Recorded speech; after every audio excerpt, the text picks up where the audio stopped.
Good afternoon. My name's Colin Basterfield and I'm an Agile coach at Orion Health. It's 1915 in the trenches. I can see very little beyond my muddy existence. I follow orders. The what is blurred and the why? Well, I like to think someone trusts me with the how, but with frostbite and malnutrition, it seems out of reach. Making ground seems to be the objective, but no sooner have we moved forward, we are pushed back, often further back than we were before. Sound familiar? 100 years gone, I'm not cold. The food is good, and yet I'm looking for some guidance. I feel I have something I may be able to give. I look to the thought leaders, and so, recently I and 25 willing, albeit apprehensive others, spent 3 days on the Agile Coaching Institute's coaching course. None of us will ever be the same again, and it feels so good. And it's thanks to Lyssa and Michael that our paths are now clearer. I'm honoured to introduce them for the closing keynote, so please give them your heartfelt and authentic applause, Lyssa and Michael.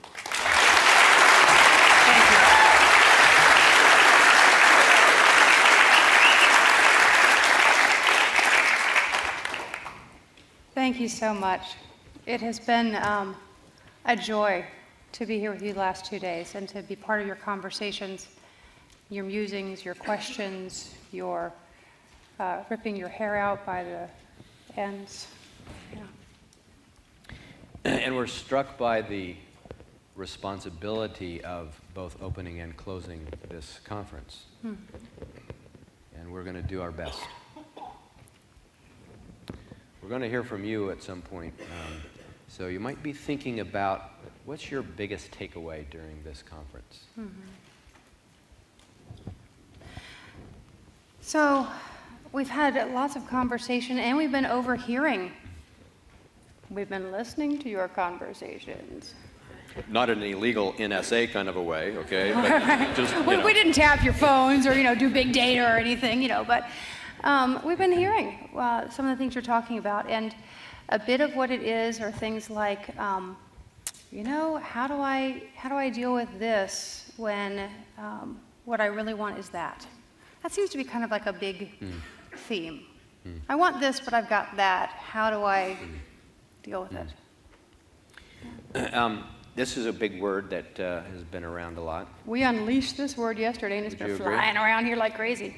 It was an incipient meme that was ready to happen in this conference because several other people were locked in on it, but we started it off, and there it went. Yeah. I feel,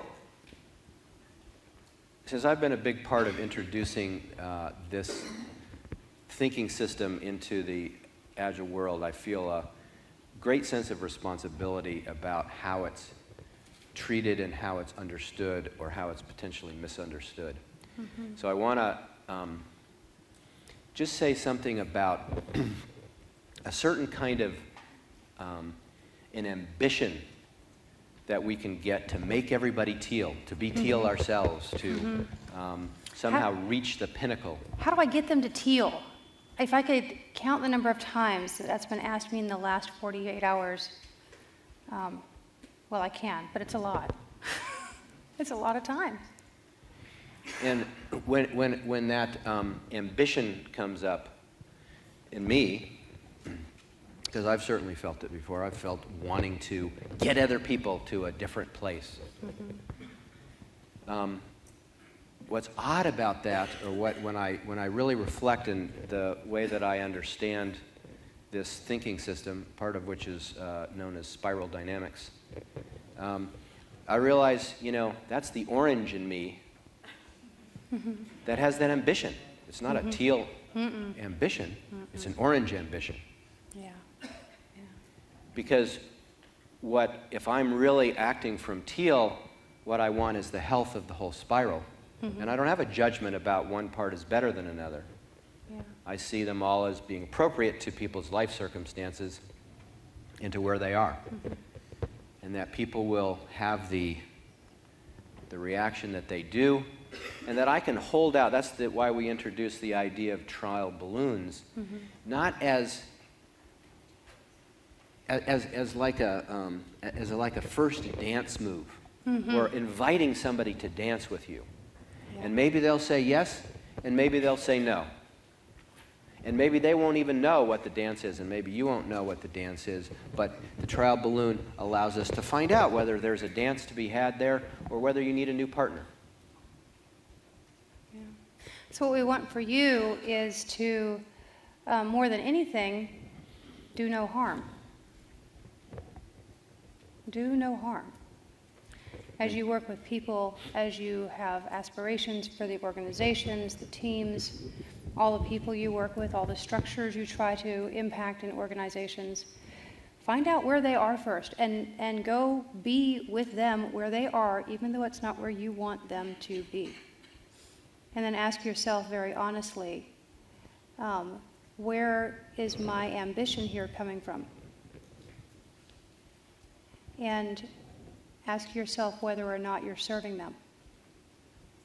If you are, keep going, because they've said yes to the dance. Keep going. And if you're not in open space, how many people have been to open space this week? Or how many people have been to open space at all? Yeah. The rest of you need to go to open space. It's so much fun. Open space is the best thing that happens in conferences. There's something called the law of 2 feet. Mm-hmm. And the law of 2 feet states that if you are not contributing significantly or receiving something significantly, you should go somewhere else. Yep. So if we apply the law of 2 feet to the situations that we're in, we won't have ambition that is harmful. We'll take responsibility for ourselves and move to where we need to be, where we can actually contribute. Yeah. Now, yesterday we introduced you all to this system of thinking that is about enterprises, what's enterprise transformation and all that sort of thing. And most of us, I would wager, are not enterprise agile coaches or enterprise leaders. Most of us probably don't have as big of a scope of influence and maybe even skill that's needed to really, really impact the enterprise in the way we're wanting. And that doesn't mean that there's nothing to do. It just means that we need to shift what we're looking at from enterprise to team. And that's what this keynote is about. It's about what can you do, growing where you're planted, wherever that happens to be, what can you do to help other things grow around you, help other things be more healthy around you? So we're going to fill in this model in this keynote, because the way that Integral Agile works is that you can use it as a system of thinking to look at anything, a person, a team, a department, an organization, a country. Yeah. So we're going to bring that to the team level and be focused there. Since that's the level that we believe most of you are at. Is that a true statement? That you have most influence at the team level? Is that true for you all? How many people have a C in their title, like chief something or another? Okay, a couple of you, which is good. That's very fun. So you can keep looking, thinking of the other talk. Yeah. The rest of you. Yeah. The other thing is that we're also hearing in this conference that people are just full up. Who feels full up with information at this point? Like, oh my God, please don't speak at me anymore. So what we're doing is that we're going slow to go deep, which also allows people to go fast, but in a way that their brains can integrate. Right? So we're not going to try to cram a bunch of stuff. A bunch of slides aren't going to come flying at you. We're going to have several things we want to offer you in this keynote, and more than anything, we want you to stay in this reflective state. And let's figure out together what we're offering you means to you. Is that all right? These are, okay. Yeah. Now, this is where we're getting low feedback here. The American in the front row we got feedback from, but the Kiwis, hello? Hello. You're out there? Yeah? Give us a minor hand sign or something. So, we have this fact of life that after a while, that new spiffy machine you got that was so great at the beginning. After a while, you put a bunch of apps on it, and then it starts to run really slow, and like it gets all kinds of faults and starts crashing and stuff like that. And it's to the point where I'm with my Mac right now. I've got a new Mac sitting on my dining room table at home because it got to the point with my Mac where I couldn't get it to work. It just was crashing. Took it to the Mac store. They did various things. It was good for a while, still crashing. So at some point, you just got to upgrade. I think that's the lesson. Like all the stuff I was trying to load on the Mac and run on the Mac doesn't run that well because the operating system is quite old. And the hardware is now 3 years old, which is really quite old. And it's the same thing with us as human beings, that we need to upgrade our mindset or the way we think or the way we look at things in order to access new apps. That's what we started to do on yesterday with the Integral Agile operating system, but we're going to continue today because that's not a quick download. It's not an instant app. It's a discipline, Yeah. and it requires practice. Yeah. So we've been talking about, upgrading computers, and you see these Windows icons here. Let's just do something a little more simple, shall we? Let's just talk about Windows. Because we all know about Windows. Real Windows. Real Windows, the ones you look through, right? So check it out here and see if there's one that you're attracted to. Like you like this one a little bit better than the others, perhaps. So here's the one that I like because it's sturdy and it's straightforward. I kind of like Windows that are sturdy and straightforward. It's got a lot of little panes and it makes me very happy. And so through this window, I can see a lot of useful things. I can see this picture and I can get really curious about this picture because it seems to be a woman standing in front of some type of flowering tree or something. I'm not sure what she's holding. Is it a baby or a basket? And so I can get really kind of entranced with this and try to figure it out. And like, is she standing on cobblestones? Is it a street? What's going on? I'm trying to figure all this stuff out. And I'm looking through my window, not realizing that it's a window, and this is what's really going on. This is an art piece called 9 Faces. And supposedly, if you can find all 9 faces, you're a genius. It must be true, because I've only found 7. I'm no genius, apparently. So we all have a preference of window that we look through. Mm-hmm. And we all see some of the data, and we see some really interesting stuff. Yeah. But we have to train ourselves systematically to see all the stuff. And the more windows we can look through, the more of all of the stuff we can see. Now, our teams are just way too complex to see it all. Shoot, just think about you and your significant other. Just that one relationship. It's way too complex to see it all, right?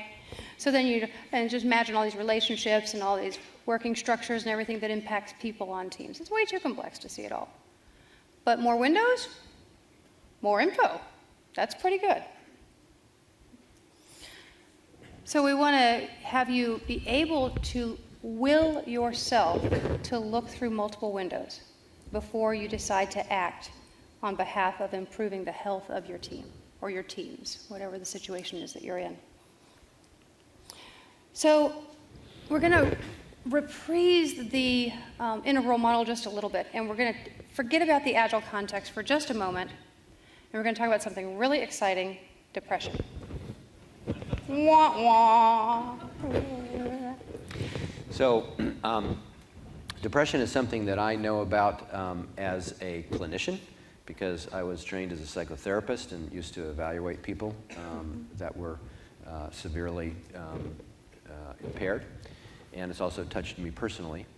And so I know some of we're wanting to show you this example from a different place, a different field than the one that we're in, to bring home the vividness of the way that styles clash. Mm-hmm. So, for instance, if you can bring up the first two, will you? Mm-hmm. The difference between the I perspective and the it perspective in treating depression is very, very strong. Mm-hmm. And people that believe in the medication side tend to completely discount people that believe in the talk therapy and introspection and whatever side. And there is a true enmity between, and vice versa. The people that believe in the introspection, cognitive therapy kind of sides tend to decry and treat as reductionists the scientific materialists, as they would call them, on the it side. I mean, it's truly a war in many instances. And we can see, or I can see at least, that both of those are very valid and useful. It depends on the situation, it depends on the person, it depends on what you're talking about exactly. But neither one of them are right. They're both right, but only partially.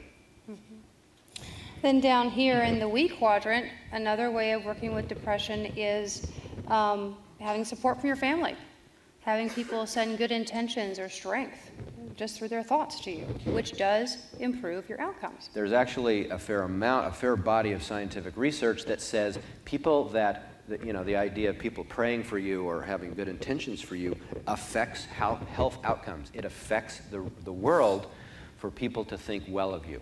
So it's the idea that we're all interconnected and that everything in the world has a relationship aspect to it, a human relationship aspect.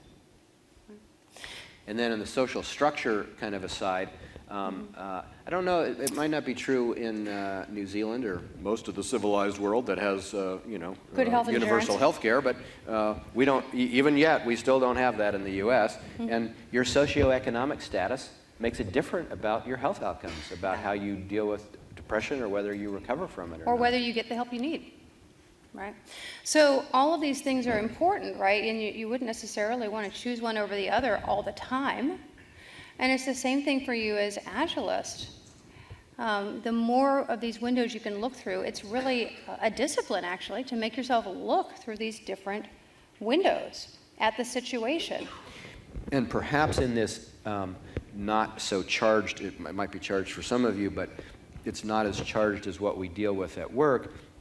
It's even easier to see for yourself what you naturally think of as being the truth or being the right method or being clearly the most effective of all of these perspectives. But they're all perspectives on the same thing. They're just from different points of view. Yeah. So we wanted to do this as a way to bring this back and to have you ground yourself again in what your preference is. Or another way to say this is, what's the quadrant that you have easiest access to? And a way you can tap into this is to ask yourself, when I walk into a team room and I'm looking at the team, the first thing I pay attention to is blank. Whatever you fill in that blank to be might give you a clue as to which of these windows you look through first. Or primary is just normal and easy for you. So can you get in touch with that for yourselves? Which one that is? Yes? Some people close up are nodding. Those people in the back don't think they're on the hook to nod or to tell us no. That's right. In the 7th row there, 8th, 10th row. You know who you are. Cool. All right. So here's the thing about getting in touch with your preference. It's also your bias. You will tend, if you're anything like other human beings we work with, you will tend to offer approaches, methods, tools to your team that jive with your preference, aka your bias. Now, it's not necessarily wrong or bad. It just might not be the most impactful thing you could do. Right? You might have seen that in the conference this week. If we tried to set the hook for this yesterday, to see what window a given presentation was coming from, to see what altitude it came from. So maybe you're getting some data on that, and we're going to give you some more. So we want to now go way back to a 13th century philosopher, Rumi, and take a little wisdom from one of his poems. He says this beautiful poem. He says, an ant rushes across a threshing floor, clutching onto its wheat grain, not knowing that there are stacks of wheat all around, not knowing the abundance that's right there. You know, sometimes I think in the Agile community, we can be like that ant. We can grab onto the one thing we think is really useful, and it probably goes along with our bias. For some of us, it's safe. For others, it's leadership development. For others, it's measuring velocity and improving velocity, and on and on and on. And what I have to tell you is that there is a great gift in being a human. It's a gift that no other organism on this planet has. And it's the gift of being able to take perspectives. You are not like that ant. That ant doesn't know that wheat is all around. You can look up and you can look out. You can look farther and find out the abundance all around you. So that's what I want for you. To not be like that ant that thinks its one grain is all there is to love. In fact, the ability to take more and more perspectives is the signal indicator of human development and growth. Mm-hmm. The more we mature, the more different perspectives we're able to take. Yeah. So, let's head on to the What team should we do view. now? I think we should head on to the team view. What do you think? Okay. Why not? So we want to fill this in. We had this filled in for the enterprise view yesterday. Now we want to fill it in for the team view a little bit and give you a sense of what specifically you look at through each of these windows when you're trying to help improve the health of a team. So here's one thing you look at from the I quadrant. You look at the mindsets of the individuals. And what you're going for are engaged individual agilists. People really engaged, people growing, people wanting to achieve more and to have more sense of accomplishment, mastery, pride. Over here in the IT quadrant, We're looking at whether we're producing products that are valuable. And we do that through good Agile practices and fulfilling the roles. Mm-hmm. If we don't do either of those roles or practices, we're not very likely to create valuable products at least in an effective and an efficient way. yeah, sorry, that's probably bad news, but it's so. Down here in environment, now think about environment's a little bit different. This ITS quadrant's a little different when you're looking at a team, because you're not looking inside the team anymore. Now what you're looking at is everything around the team, and you can think about anything that impacts the smooth flow of value, because that's what we want from an ITS perspective. We want smooth value flow throughout the whole organization. So that usually has to do with the policies and practices of the organization that impact how people come in, their morale, mm-hmm. their training, mm-hmm. their availability, their dedication to our project, or their, 25% dedication to our project and 25% to this one and 25% I'm fully dedicated 25% of the time. Or how things flow out of our team, like what happens in the deployment process, what happens mm-hmm. in the DevOps process. Yeah. So that's environment. And over here in relationships and culture, now think inside the team again. You're looking at the team's relationships and the team's culture. Right? What we want is a resonant we. You know how sometimes a team's just a collection of I's, individuals, right? What we want is for those individuals to move into something beautiful and different that only they can create, the we. Now, can't you tell that this one is the best quadrant, the we? I mean, come on. Oh, shoot. Is my bias You're showing? showing your bias. Is my bias showing again? I don't know. See, now, whichever one you have that kind of reaction to, that's the one. That's yours.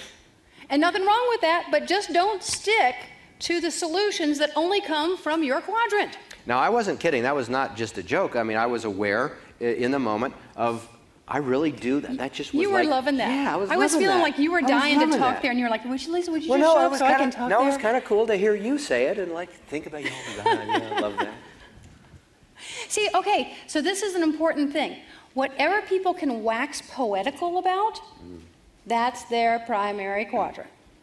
That's the window they look through. And it's your gift, so don't be taken aback by the word that you're biased in some sense. It's your gift, but it's also your limitation, right? Your strength becomes your weakness if you don't systematically take an integral view. Yeah.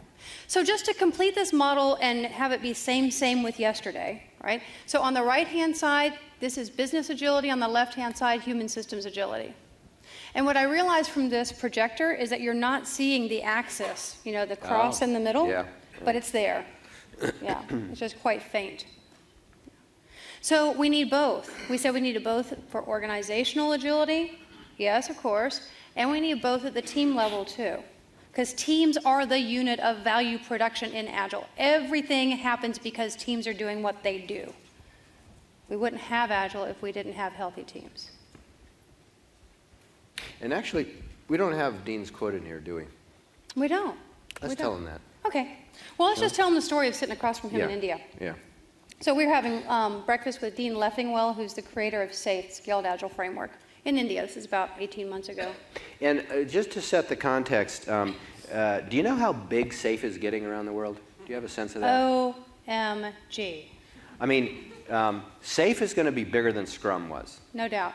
SAFE is being licensed by really big companies in really, really big ways, like, you know, hundreds of seats at a time, if not thousands. Hundreds, yeah, more than that. You know, lots and lots of people are being trained in SAFE. It's a juggernaut. I mean, and that's neither good nor bad, particularly from my point of view, but it hits a sweet spot in the market. It's in the orange-green kind of value range, and it focuses on the ITS quadrant and to some extent the IT quadrant, which is a lot safer than the left-hand side, because the left-hand side is not valued in our society, and it's not valued in an orange culture. So that's why it speaks to executives so well, because it's like, it looks like it's hard facts. Just implement this diagram, you're going to be good. So the guy that is behind this juggernaut of, you know, a wave in the world said this about teams when we were talking with him in India. He said that SAFE is 100% reliant on healthy Agile teams that can deliver quality product in a time box. So 100%. in other words, if you start implementing SAFE by bringing it from the top down as a bureaucratic kind of a thing, you're going to be in a lot of trouble. Because until your teams can produce quality product in a time box, you can't scale.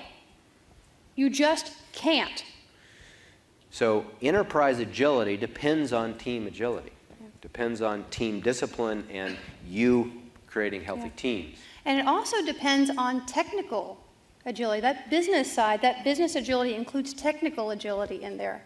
Because the other thing Dean said, which I love, he says, woe be unto you if you try to scale crappy code. Ain't gonna work. So that was so fun, I forgot what comes next, so why don't we look? Oh, yeah, okay, we're gonna go to each quadrant. So now you need to get out your writing utensil that David provided you in the last session. For those of you who are here. So you and need maybe just you have a piece a of card paper. left over. You need a piece of paper and something to write with. You're going to be collecting data for yourself, and then you're going to be having a discussion after a couple of rounds of this. Because what we're doing is we're having you start to figure out, what are you going to look at when you go back? Through each window, what are you going to look for to see if this team is healthy or not, this team that you're involved with? Good. All right. All righty then. You ready? We're gonna go quadrant by quadrant, and we're going to we're each going to say what we look for or what we tend to see from that quadrant perspective when we look at a team, and then we're going to ask you to do a little reflection for yourself. What do you see, or what are you concerned with? Or what do you want to look for is another way to think about it. Okay, so remember, what we're going for are engaged individual agilists in this quadrant. And we're trying to help people with the mindset shift needed to use Agile well if they're willing to go with us. So when I walk into a team room, I can totally see that the team members are in conversation with each other. I get that. There's a lot of stuff going on. There's a lot of interaction. And yet still, what I'm drawn to when I look through this window, actually what I'm drawn to all the time, because this is my bias, by the way. So this is the one I always go to first. Yep. I have to make myself go to the other one, so this is an easy one. So what I look for are how are the individuals doing with Agile? And I pay attention to things like who has a kind of a complexity of mind here that they can tolerate ambiguity, they can tolerate uncertainty and change. And I pay attention to how people use language to try to figure that out. And I might talk with people one-on-one as well and try to see basically where are each of these individual team members in their ability to deal with the fact that the world changes, there's not a damn thing they can do about it except ride the wave of change. How many team members are there? That's what I'm looking for. When I go into a team, I don't naturally look through this window first. I totally look through the we window first, but so I have to sort of make myself in it, and usually that would mean for me going and having a one-on-one discussion with the different people on the team, which is, I think, a good practice. And when I have a discussion, I'm going to ask them questions about how they feel about Agile, how they feel about their role, and I'm going to look for a sense of on the one hand, this was really liberating for me to be in this Agile role. I really love, working in this way. I feel more vital and more like I'm doing important stuff.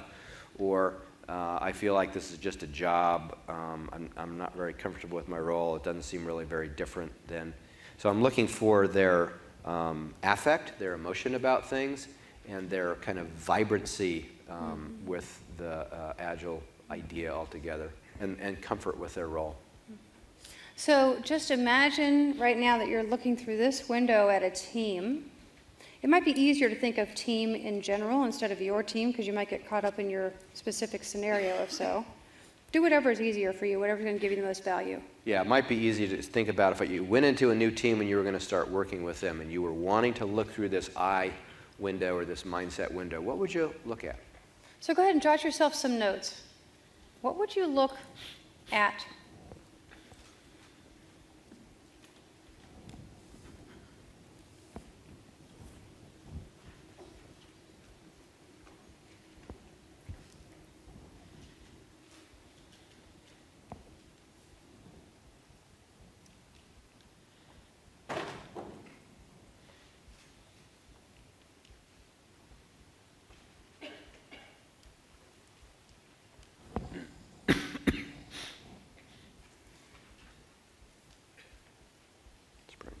Yeah, we can see you all reflecting out there. Nice work.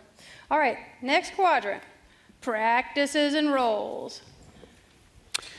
So here I'm going to go probably mainly look for artifacts. I'm going to look for the burn down chart and whether it feels active or live. I'm going to look at the storyboard and see if cards seem to be moving, and if they tell the story, I might have to ask a question. So I might have to watch the stand-up to see if the task board really does reflect the reality on the ground of what people say. If there's not, they've either found a new practice or they don't need that for some reason, but more likely they've just let it languish, and usually that's not a terribly good sign from my point of view. I look at how their practices run. I look at their planning meeting especially. If their planning meeting has a severe amount of pain in it, it's just so like everybody wants to pull their hair out, including me who's not even on the team. That's not a good sign usually. If it gets done and they actually have a sprint goal and stories and they feel clear and stuff, I'm like, okay, that's pretty good. Rock on. Yeah. So the thing I'm looking for through this quadrant, at least initially, I look for all those things too, but where my mind immediately goes is to roles. Because to me, the roles are so central in Agile. If people are not filling those Agile roles fully, it's really hard to do Agile well. So that's the first place my mind goes. And that's not so much about the mindset about them, but are they actually just doing the behaviors? It's like stuff that you can see from the outside. So I'm looking for who's the product owner? Are they here? Are they from the business? Do they have authority from the business to make trade-offs? Are they going to have to live with this product after it's done? Because that would be really great. right? So I'm looking for that, for example, like the things about the role and whether the person's filling it fully. Right. Okay, your turn. What do you look for? Remember, these are things you can measure from the outside. They're observable. That an anthropologist could see.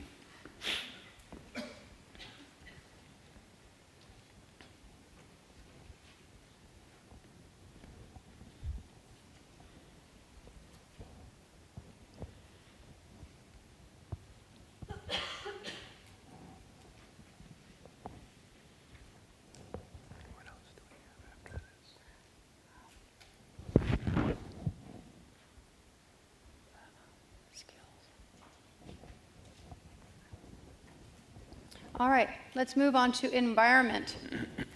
There's all the stuff we love to bitch about right here, and right in this quadrant. Everything around your team that inhibits healthy product flow. Or, this is what we don't look at. Everything around your team that enables healthy product flow, because there's more stuff enabling it than you realize, and if you make yourself think about it, you can find some stuff to amplify. So what I look for are things like the impediments that they talk about, whether they call them impediments or not. A lot of teams don't call things impediments that are in the environment because they're so used to the pain that they just numb out to it and they don't think of it as an impediment anymore. But like, I can't get access to test, or we haven't moved this code into the test environment, so we can't test it. Release management is giving me a problem about blah, blah, blah. Production support it's going to take 45 won't days do. to build a server. Right. Stuff like that. The other thing I look for here, and I'm doing this everywhere actually, like in the buffet line, as we've had the buffet lines here for lunch, they've actually been pretty good in terms of flow, in terms of flowability, because I'm always looking at like buffet lines, I'm looking at how airlines operate, all kinds of things, and I'm looking for where are the handoffs? How many handoffs are there? Where are they? What kind of delay do they cause? And so I'm constantly looking for what's this end-to-end process? Where are the delays and where are the handoffs? How can we reduce the number of handoffs to increase product flow? All right. Those cafeterias or whatever that you go through where there's 12 people serving you and there's one cashier and they're the bottleneck. Do you know what I'm talking about? You seen that? Maybe it's not a New Zealand thing, but... We both have a business process reengineering background, and as we travel around the world, we're like, process error. Dude, no. Can I talk to the process designer here, please? They don't know what I'm talking about. All right, so now environment. What are the things you're going to look at to assess health? And this time you're thinking about healthy product flow from your team to your team and from your team.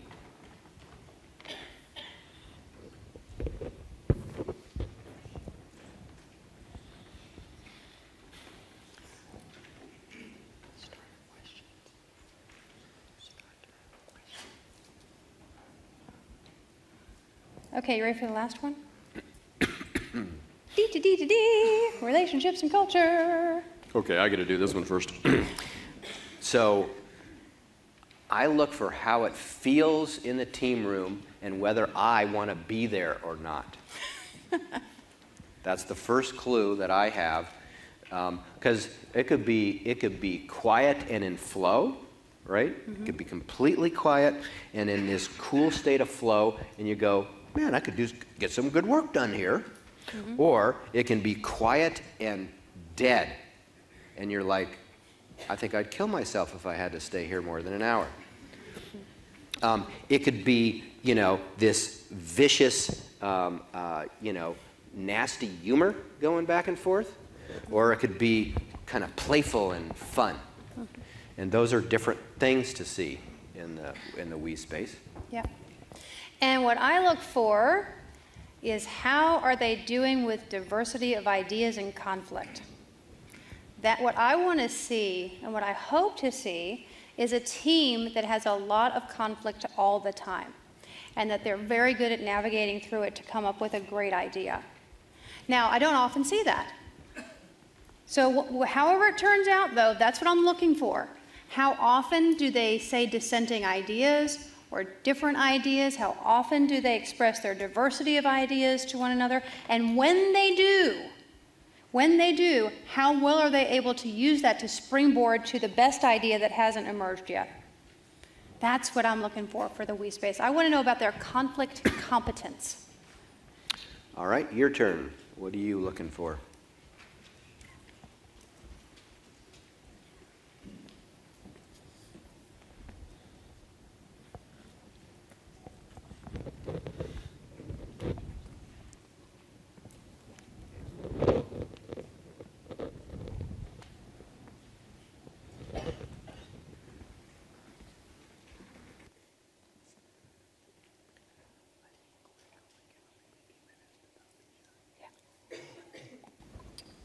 Okay, we want to offer you something, which is a list of starter questions in each quadrant.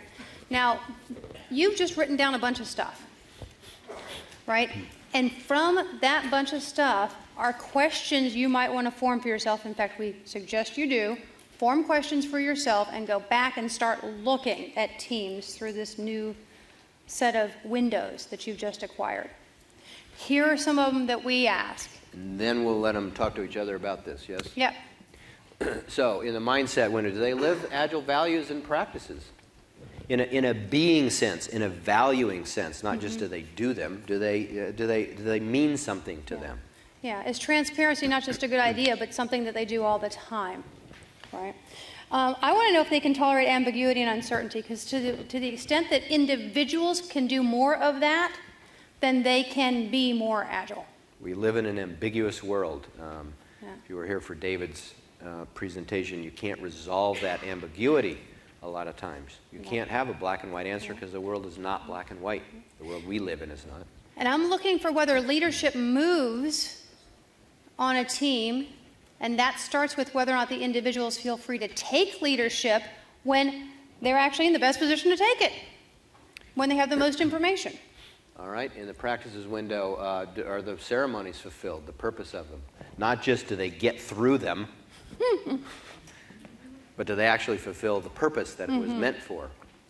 You know, stand-up meeting is not about giving a status. It's about coordination and commitment to each other. I'm committing to you that I'm going to get done with this by tomorrow, or I'm going to raise an impediment. That's what it means to say I'm working on this today. Yeah. So that's how the purpose gets fulfilled, not just checking it off. We talked about pivotal roles already. I wanted to give a shout out for technical practices. Yeah, buddy, I want to look at technical practices through this window and see if the team has sufficient technical practices to deliver quality code that's going to be flexible and usable. And then in the environment, do we have easy access to technical environments? Do the workflows to the team at a usable level of both vision and granularity? Meaning, is the vision that they get actually exciting to them? Yeah. And does it allow room for them to come into it, to participate in it in some way? Yeah. What I'm looking for here, the anti-pattern, is when the work somehow gets pre-chewed for the team, and the team is just given this, like, do this, like they're a bunch of monkeys. You know, code monkey, code. Do this. That's too granular. And then in the we space, is it a real we, or is it just a collection of eyes? Like looking there. Do they have a shared compelling purpose?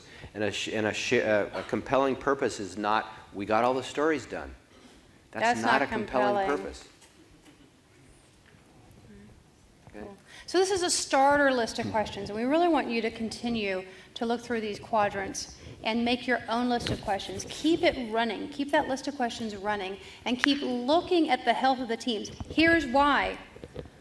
We want you to choose the intervention that's going to have the most impact, not the one you first think of.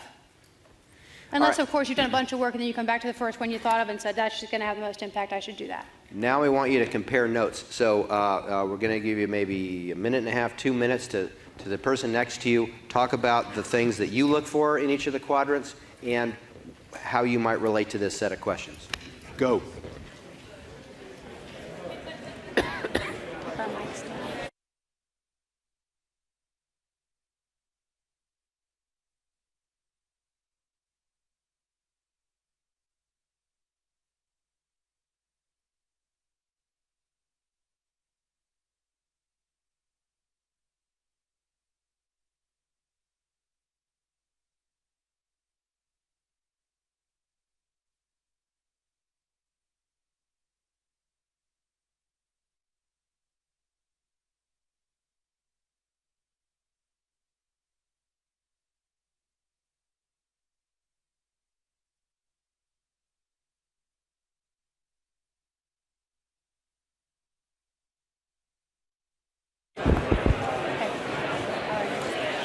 Mine's not on.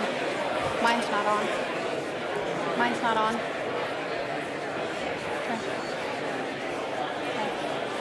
All right. Let's go really quick through the last thing so that we can... Yeah. Okay. Let's get him back.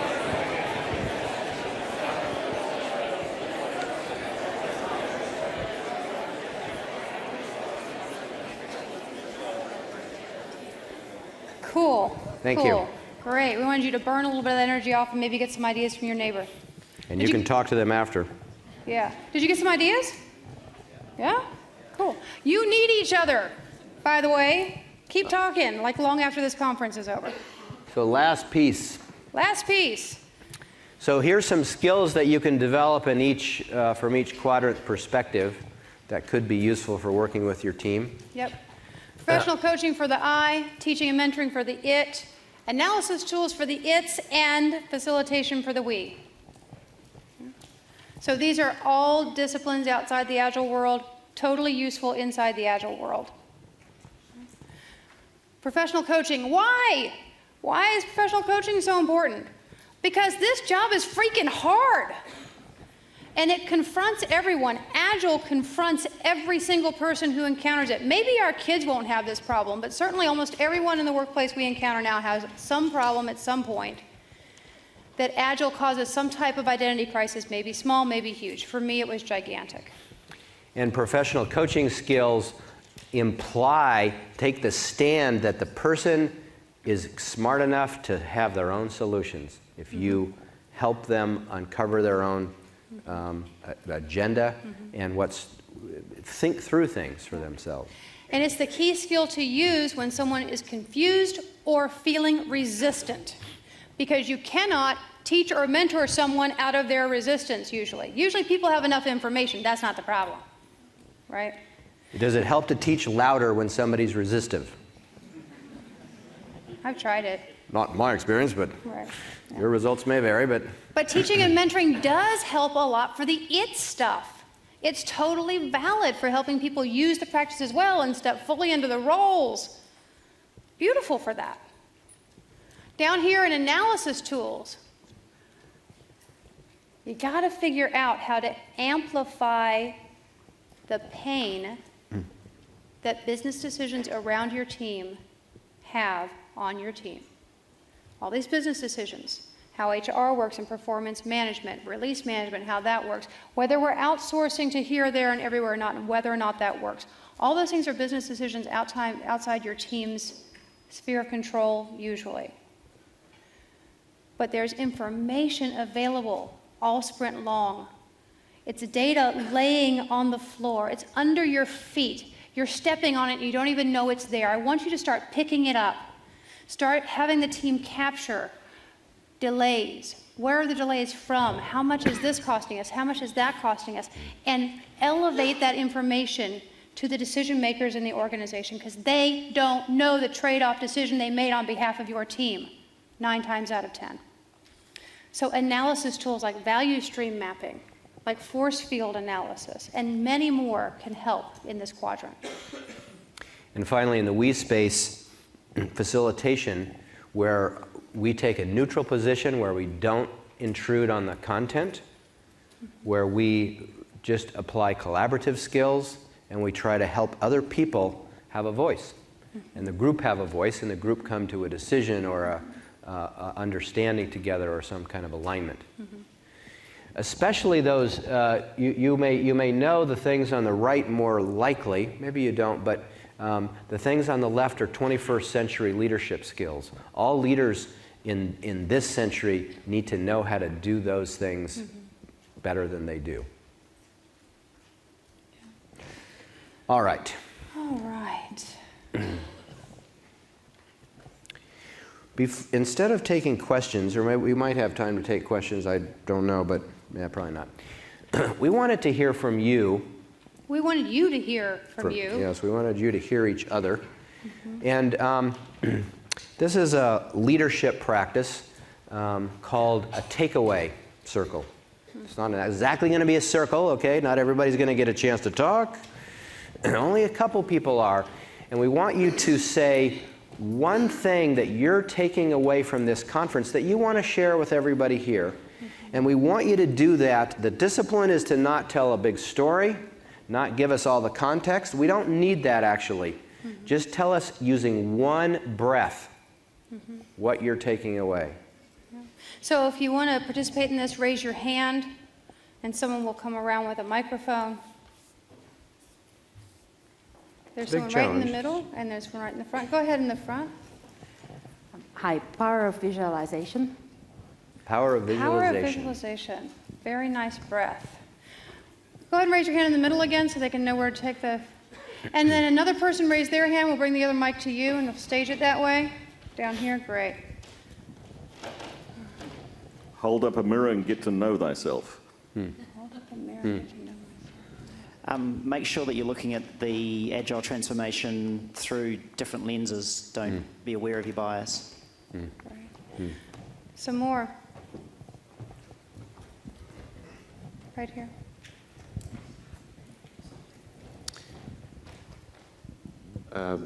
Thanks for letting me know that it's okay that I can't change my whole organization and that I can start small and it might take 5 years.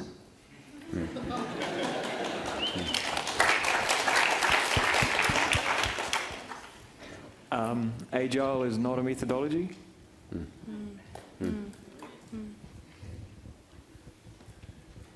Who else? Here. Up the back. Bullet points are bullshit. Hey, I took the bullet points out of this one today because of that. He always had them. Right over there. Where's...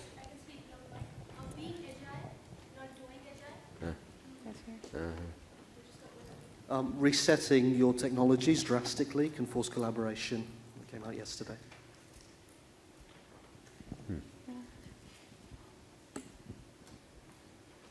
Who else? We need some people from the back. I know it's easy with the mics in the front, but come on. Okay, we're going to get this one in front while the people are going to run to the Right back back, with mics. right back there. We got one. Right. Rewarding superheroes isn't agile. Rewarding superheroes is natural. Go ahead and stand up if you're going to do it without a mic. Give us your full bass voice. Don't wait for permission.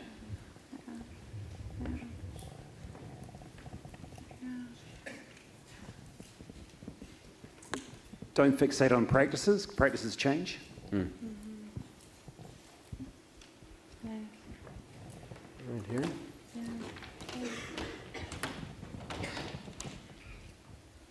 You can demonstrate the practices, but you can't show people how to have the mindset.